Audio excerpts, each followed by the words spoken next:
Hello, my name is Peyton Enfield. And I'm Juliet Alday. We're from the Marietta High FFA chapter.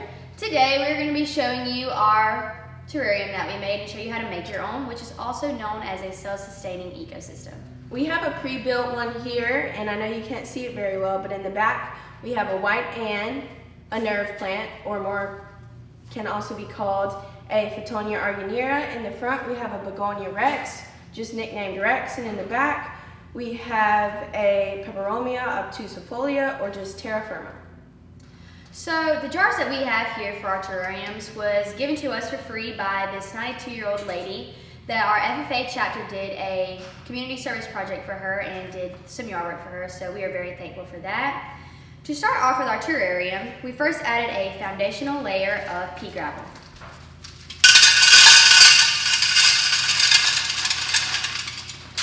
Before placing the pea gravel into the said jar here, we had to thoroughly rinse the pebbles to remove any excess dirt.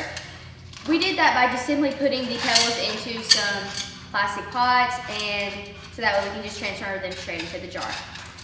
Instead of using pea gravel, you could add sea glass to be more appealing to the eye, but we just chose pea gravel out of convenience.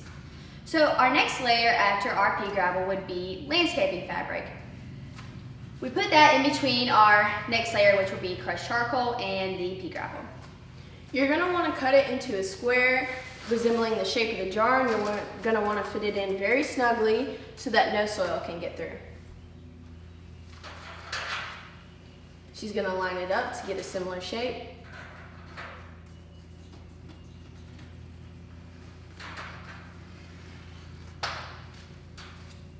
And it's okay if it's a little larger than the jar. If there's some excess on the side, that's fine. It'll just be better for no soil getting through.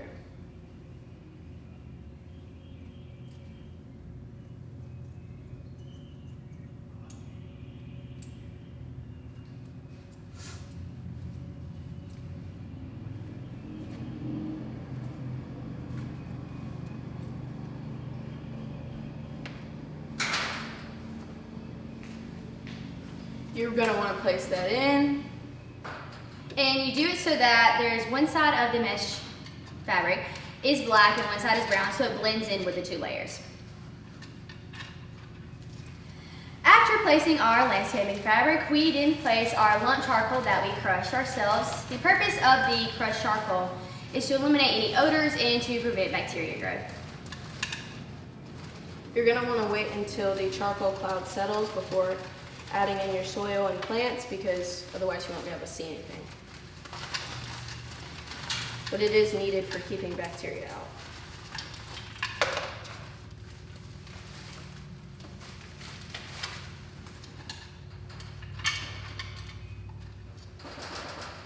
So we're just going to let that clear out. You can blow on it if needed to help it out a little bit. So after putting in our crushed charcoal, we then add potting mix before planting our plants.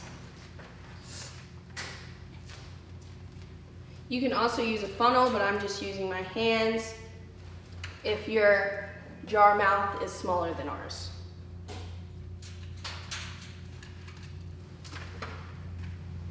You're going to want to put like 3 scoops, not that much, maybe a little less than I just put in, because the soil is already on the plants you're putting in.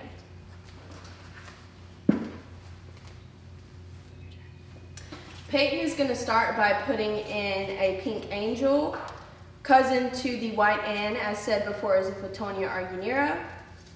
She's going to carefully remove it from the original pot, place it into its new home, get it arranged so its roots can take up very nicely. Next, she's going to get the croton plant, which can be very distinguished by its yellow and red leaves. Carefully remove that the same way. You can also call this a Cadodium vigatum. This one's a little bit bigger, so it takes a little bit more space up in the jar. You're going to want to try and tuck it down very nicely.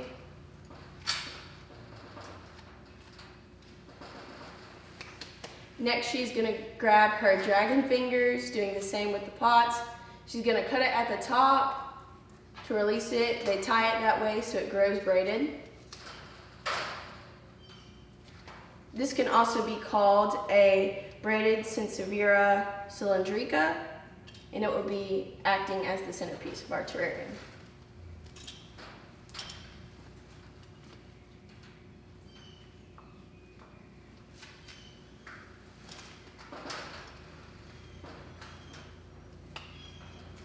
She's going to nicely put it in, rearrange its original shape a little bit, break up some of the roots so that they can reform.